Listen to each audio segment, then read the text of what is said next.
So ayun, naghihintay pa rin tayo sa desisyon ni LeBron James kasi meron nga itong mga effects sa ibang veterano sa liga.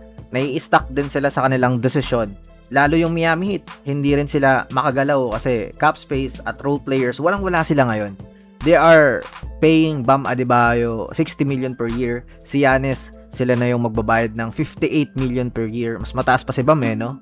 Mr. 83 points yan So, ang balita sa mga veterano tulad ni Westbrook is hindi ito magsasign sa Heat pag doon pumunta sa LeBron.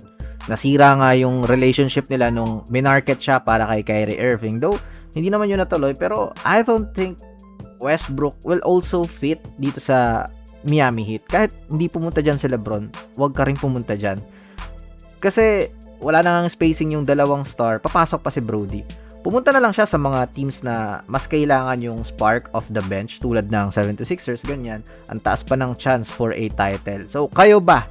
Saan pwede si Russell Westbrook? Next, para sa Minnesota Timberwolves, it is rare to see para sa mga second round picks na makapirma ng long term agad. Isaiah Evans to a 4-year, 9.3 million contract. Pero grabing tipid yan if ever pumutok man to.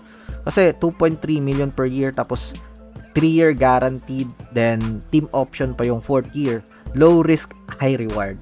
Kahit 33rd pick overall to sa draft, naging productive ito sa Duke at nag-average ng 15 points and 3 rebounds per game. Naging mythical third team pero Wolves lang ata yung nakapansin ng todo sa talent niya. He is a pure bucket getter and a shooter with 41% from the 3-point distance. A prototype din na DOS, 6'6". What a massive steal para sa Wolves. Remember the name, guys. Next, Denver Nuggets will address their depth issues. They will sign Alpha Diallo, isa sa mga impactful defensive forces out of Europe. 1.4 million contract. Low risk pero alam mo yung magagawa niya sa loob ng floor.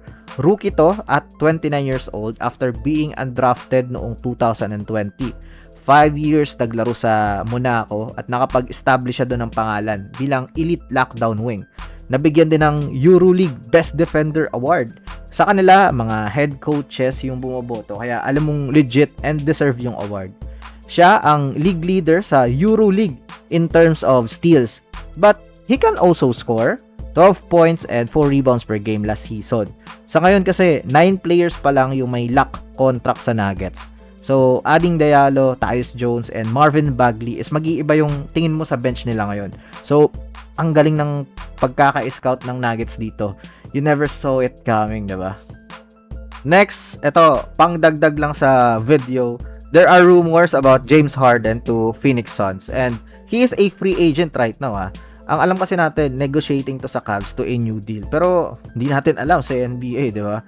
Magugulat ka na lang Pero mapapaisip ka rin sign and trade pala James Harden to Phoenix for Jalen Green kung saan ganito yung kulang ng Suns. Isang elite playmaking point guard to organize the offense.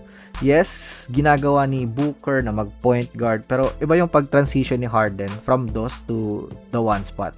Mas na-embrace niya yung pagiging playmaker unlike si Booker na more of a two guard talaga pareho sila ni Jalen Green kaya orb effect silang dalawa.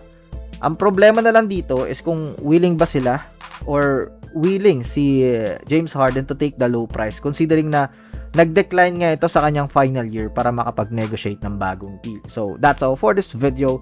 Let me know all your thoughts in the comment section below. I will now step back. Bye-bye!